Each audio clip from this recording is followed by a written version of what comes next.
அன்பர்களே வணக்கம். இன்று பார்க்க இருப்பது ஸ்ரீ விஷ்ணு புராணம் அத்தியாயம் 2 பகுதி 3 பாரத தேச வர்ணனை. மைத்ரேயரே, சமுத்திரத்திற்கு வடக்கே இமயத்திற்கு தெற்கே இருக்கின்ற பூமியில் பாரதத்தின் சந்தித்தனர் வசிப்பானால் அது பாரதம் என்று பெயர் பெற்றது.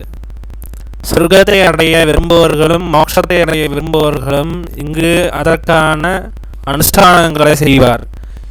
இங்கு மகேந்திரம், மலயம், கச்சம், சுத்திமான், ரீஷம், விந்தயம், பரியாத்திரம் என்ற பெயர்களை உடைய 7 மலைகள் உள்ளன.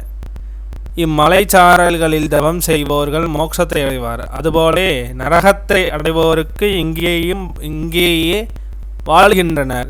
பலவிதமான பிறவிகள் எடுப்பதும் இருந்ததுண்டு.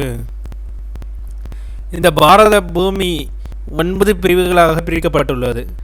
அவற்றில் 9வது பிரிவான பாரத தீபம் என்பதே நம் வாழும் பூமியாகும். அது கடலால் சூழப்பட்டுள்ளது. அது கிழக்கில் கிராத தேசமும் மேற்கில் யவன தேசமும் இருக்கின்றன. நடுவில் 4 வர்ணத்தினரையும் வாழ்கின்றனர். யாகம் செய்வது, யுத்தம் செய்வது, வாணிபம் செய்வது, சிற்பத் தொழில் செய்வது போன்ற தொழில்கள் மக்கள் செய்து வருகின்றனர்.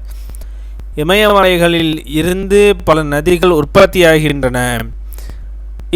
இந்நதிகளுக்கு கிளை நதிகள் பல உண்டு. இந்த நதிக்கரைதான் மக்களின் வாழ்விடங்களாகும். இங்கு புருஷனாகவும் யக்ஞஸ்வரூபியாகவும் மகாவிஷ்ணு பகவான் இருக்கின்றார். மைத்ரேயரே, பாரத தேசத்தை பற்றி மிக சுருக்கமாக சொன்னேன் என்றார் பராசர முனிவர். இதன் தொடர்ச்சியை அடுத்த பகுதிகள் பார்ப்போம்.